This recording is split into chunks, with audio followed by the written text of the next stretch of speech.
नमस्ते दोस्तों। आज की इस कहानी में आपका स्वागत है। मेरा नाम पल्लवी है और मेरी शादी को कई साल हो चुके थे। पिछले 7 साल में मैं अपने पति का इंतज़ार कर रही थी क्योंकि वे नौकरी के सिलसिले में विदेश गए हुए थे। हमारा एक 12 साल का बेटा है जिसे मैं बोर्डिंग स्कूल में दाखिल करवा दिया। घर में मेरे अलावा कोई नहीं रहता। समय बिताने के लिए मैं 3 साल से पहले एक ब्यूटी पार्लर खोला था जो अच्छा चल रहा था। दिन में ग्राहकों की वजह से मेरा समय कट जाता, लेकिन जब शाम आती और मैं बिस्तर पर जाती हूँ तो मन बेचैन होता है। मैं चाहती हूँ कि मेरे पति मेरे पास हो, मुझे प्यार से गले लगाए और अपनी बाहों में समेट ले। कभी कभी तो मन करता है कि किसी और को अपने जीवन में जगह दे दूँ, लेकिन फिर खुद को रोक लेती हूँ। रात में जब पति की याद बहुत सता रही होती तो मैं अपने हाथों से खुद को शांत करने की कोशिश करती, लेकिन वे खुशी क्षणिक होती है। एक रात तो हालात ऐसे हो गए कि मेरा कोई भी उपाय काम नहीं कर रहा था। मेरे हाथ थक चुके थे और मैं मछली की तरह बिन पानी तड़प रही थी, लेकिन नींद नहीं आ रही थी। सुबह जब उठी तो मैं बाहर से सब्जी वाले की आवाज़ सुनी। जब मैं सब्जियां लाने गई तो पता नहीं क्यों मेरा मन उसे अजीब नज़र से देखने लगा। मैं उसे देखी जा रही थी और ऐसा लगा कि वह भी मेरी चाहत समझ गया था। हम दोनों ही एक दूसरे को बस घबराहट में देखे रहते। मैंने नजरें हटाकर उससे सब्जियां मांगी तो वह जल्दी जल्दी देने लगा। जब मैं घर लौटने लगी तो उसने मुझे रोकते हुए कहा, अरे दीदी, आज से तरबूज भी बेचने लगा हूँ। ये आखिरी तरबूज बचा है, अगर आप इसे ले लें तो मुझे बहुत अच्छा लगेगा। उसकी बात सुनकर मैं थोड़ी चौंकी, लेकिन फिर उसकी आंखों में एक अजीब सी चमक देखी। वे कुछ और ही कहना चाहता था, लेकिन मैं समझकर भी अनजान बनी रही। मैं हल्के से मुस्कुराते हुए कहा, नहीं, तरबूज तो अभी नहीं चाहिए, लेकिन मेरे मन में कुछ और ही चल रहा था। उसने फिर कहा, अरे दीदी, ये तो मीठा है, आपको पसंद आएगा, बस आखिरी बचा है, आप ले जाइए। मैं जानती थी कि उसकी बातों के पीछे कुछ और ही इशारा है, लेकिन मैं भी खेल में शामिल हो चुकी थी। ठीक है, दे दो, मैं आखिरकार कहा। उसने जल्दी से तरबूज खोला और मुझे थमाया। जब मैं पैसे दिए और चलने लगी तो उसके चेहरे पर एक हल्की सी मुस्कान थी, जैसे कि उसके कुछ जीत लिया हो। घर लौटते वक्त मेरे दिल में हलचल थी। मैं समझ नहीं पा रही थी कि क्या हो रहा है। सब्जी वाला, जिसका नाम मैंने कभी जानने की कोशिश भी नहीं की थी, अचानक मेरे जीवन में एक अजीब सी भूमिका निभा रहा था। रात आई और बिस्तर पर लेटते हुए मैं उसी सब्जी वाले के बारे में सोचने लगी। उसकी नज़रों में जो चाहत थी वे मेरे मन में गहराई तक उतर चुकी थी। मैं जानती थी कि यह गलत है, लेकिन मेरे मन की बेचैनी और तड़प अब और भी ज़्यादा बढ़ चुकी थी। मुझे बर्दाश्त नहीं हो रही थी। मैंने उस तरबूज को उठाया और धीरे धीरे उसे काटने लगी। काटते वक्त भी मेरा ध्यान उसकी ओर ही था। अगले दिन जब मैं फिर से सब्जियां बेचने आया तो हमारी नज़रें फिर मिली। इस बार कोई झिझक नहीं थी। उसने हल्की मुस्कान के साथ पूछा, आज कुछ खास चाहिए क्या दीदी? और मैं बस हल्के से सिर हिलाकर घर के अंदर चली गई। मेरा दिल अब एक अनकहे रास्ते पर बढ़ चुका था और मैं भी उसे रोकने की कोशिश नहीं कर रही थी। अगले कुछ दिनों तक यही सिलसिला चलता रहा। मैं रोज़ सब्जी लेने जाती और हम दोनों के बीच वही नज़रों का खेल चलता। अब हम दोनों को पता था कि हमारी आंखें कुछ और कह रही है, पर दोनों ही चुप थे। एक दिन उसने मेरी तरफ देखते हुए होले से कहा, दीदी, आज आपके लिए कुछ खास सब्जी लाया हूँ। मैं जानती थी कि उसका इशारा सिर्फ सब्जी तक ही सीमित नहीं था, लेकिन मैं अनजान बनते हुए बोली, क्या खास है? आज उसने एक बड़ी सी कद्दू की ओर इशारा करते हुए कहा, यह सबसे ताज़ा है और अंदर से बहुत ही मीठा। उसकी बात में कुछ और छिपा था और मैं उसके इस खेल में पूरी तरह से शामिल हो चुकी थी। उस दिन जब मैं कद्दू खरीदा तो उसकी आंखों में वही चमक थी, जैसे वह कुछ और कहना चाहता था। जैसे ही मैंने पैसे दिए और चलने लगी, उसने धीरे से कहा, अगर कभी कुछ और चाहिए हो तो बस मुझे आवाज़ दे देना, मैं हमेशा तैयार हूँ। उसकी बात सुनकर मेरे मन में हलचल मच गई, लेकिन मैं बस मुस्कुराते हुए घर की ओर कदम बढ़ा दिया उस रात मैंने बिस्तर पर करवट बदलते हुए मैं सिर्फ उसी के बारे में सोचती रही। मन की बेचैनी अब अपनी पर कर चुकी थी। मैं खुद को रोक नहीं पा रही थी। कुछ दिन बाद मैं खुद को उसके पास जाने से नहीं रुक। जब मैं दरवाज़ा खोला और उसे देखा तो उसने बिना कुछ कहे मेरी ओर देखा और उसकी आंखों में जो चाहत थी वह अब मेरे मन की ओर कमजोरी बन चुकी थी। बिना कुछ कहे मैं उसके करीब चली गई। दोनों के बीच कोई शब्दों की ज़रूरत नहीं रही। उसके बाद हमारा रिश्ता जैसे अंक ही समझ के साथ आगे बढ़ने लगा। दिन में वह सिर्फ एक सब्जी वाला था और रात में मेरी तन्हाई का साथी।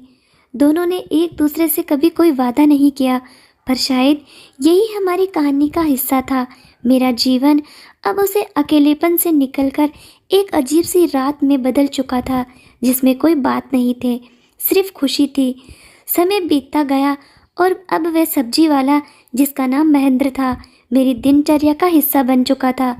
हर सुबह उसका आना और मेरी नज़रों का इंतज़ार अब रोज़ का सिलसिला हो गया था।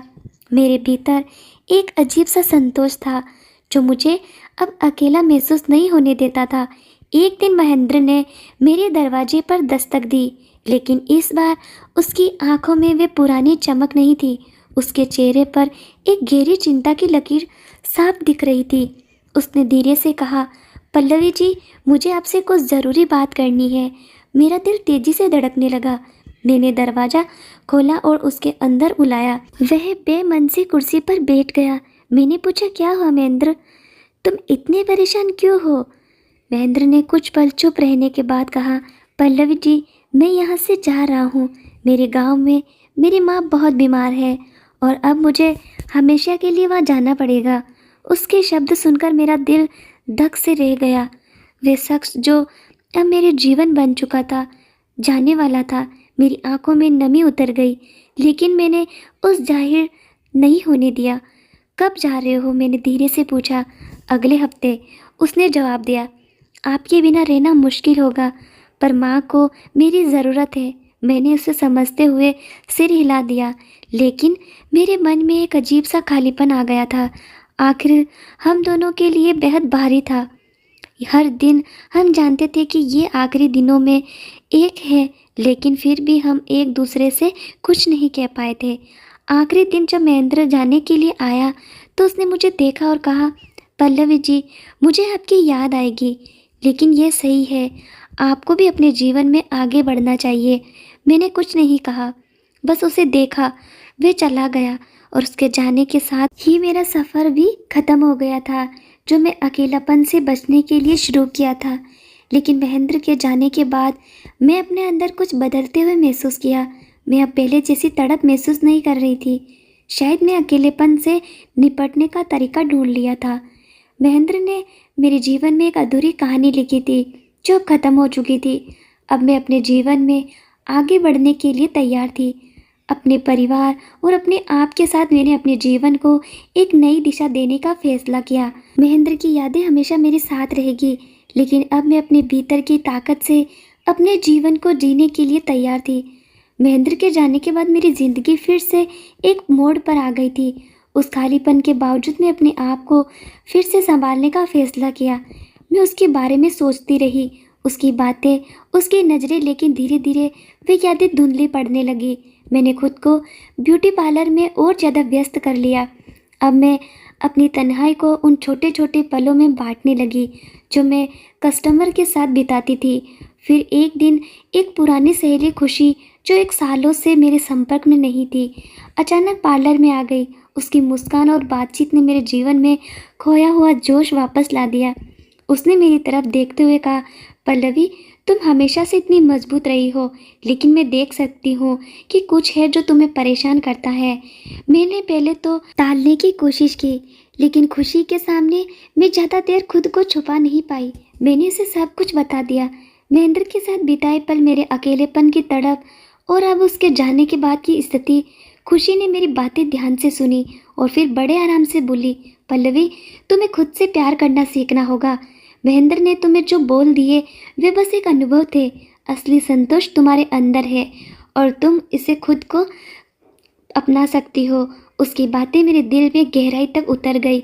उसने मुझे याद दिलाया कि मैं अपने आप में पूरी हूँ और किसी के साथ या बिना किसी के भी मेरा जीवन एक मूल्य है।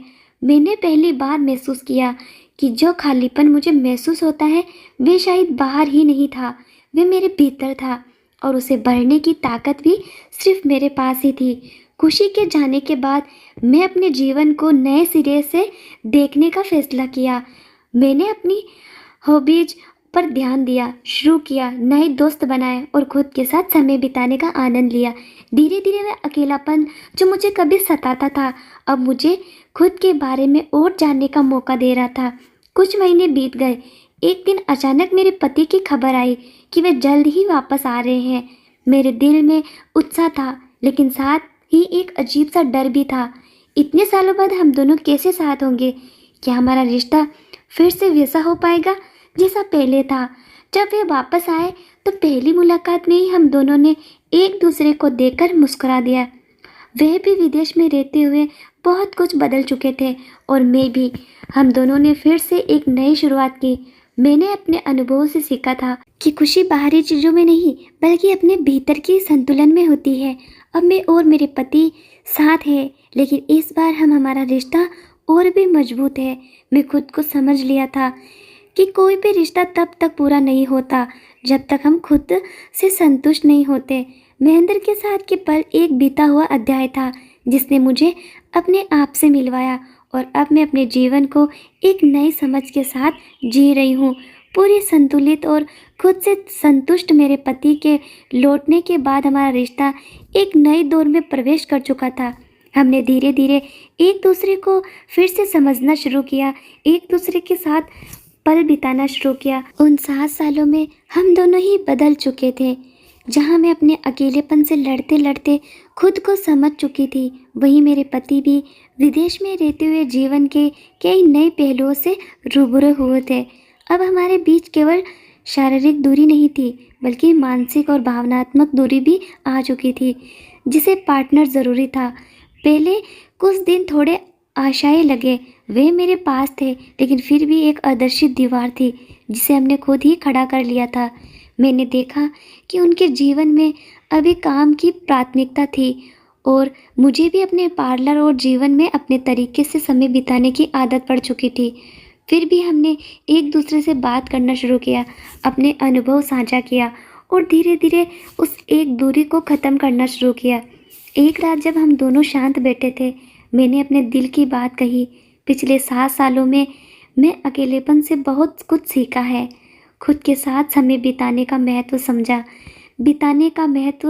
लेकिन तुम्हारी कमी हमेशा महसूस होती रही। मेरे पति ने भी मेरी तरफ देखा और कहा, मुझे पता है कि मैं तुम्हें अकेला छोड़ दिया था। मुझे एहसास है कि मैं रिश्ते की अहमियत को समझने में देर कर दी, लेकिन अब मैं वापस आया हूँ और हम दोनों फिर से शुरुआत कर सकते हैं। उस रात के बाद हमने धीरे धीरे एक नई ज़िंदगी शुरू की। हमने एक दूसरे के लिए समय निकाला, अपनी भावनाओं को खुलकर व्यक्त करने का सहज किया, उन छोटी छोटी बातों पर ध्यान दिया जो कभी हमें करीब लाया करती थी। अब मैं पहले से अधिक स्वतंत्रता और आत्मनिर्भर थी और उन्होंने भी उसे समझा और सम्मान दिया। हमने एक दूसरे को वह स्पेस दिया जो हर रिश्ते में ज़रूरी होता है। मैं अपनी हॉबीज़ में व्यस्त रही, अपने पार्लर को नए सिरे से बढ़ाया और वे भी अपने काम को एक नई दिशा में ले जाने लगे। लेकिन अब हम दोनों ने ये सुनिश्चित कर लिया कि रिश्ते में भावनात्मक जुड़ाव बना रहे। कुछ महीने बाद हमारे बेटे का स्कूल भी लौटने का समय आ गया था। अब हमारा घर फिर से पूरा हो गया था। जब वह घर लौटा तो मैंने देखा कि उसने भी अपनी उम्र के साथ कई बदलाव अनुभव किए थे। वे अब और समझदार और जिम्मेदार हो चुका था। हम तीनों ने मिलकर एक नई शुरुआत की। हमारे जीवन में आप एक नई संतुलन और समझ थी। मैं अभी अपने अंदर की उस ताकत को जानती थी जिसने मुझे अकेलेपन से बाहर निकाला था। महेंद्र के साथ बीते हुए पल एक दूर की याद बन चुके थे, जिन्होंने मुझे अपने आप से मिलवाया था और मेरे जीवन को एक दिशा दी थी। अब मैं अपने पति और बेटे के साथ एक खुशहाल जीवन जी रही थी, लेकिन इस बार मैं खुद से भी उतनी ही जुड़ी हुई थी जितनी उनसे। मैंने समझ लिया था कि असली संतोष असली खुशी किसी और में नहीं बल्कि खुद की पहचान और आत्मनिर्भरता में है। मैंने अपने अकेलेपन से मिले सबक को हमेशा के लिए अपनाया और अपने जीवन को एक नई दिशा में आगे बढ़ाया, जिसमें रिश्तों की अहमियत के साथ साथ खुद से जुड़ाव भी उतना ही ज़रूरी था। तो दोस्तों, अगर आपको ये कहानी पसंद आई हो तो इसे लाइक करें, दोस्तों के साथ शेयर करें और हमारे चैनल को सब्सक्राइब ज़रूर कर लें। धन्यवाद।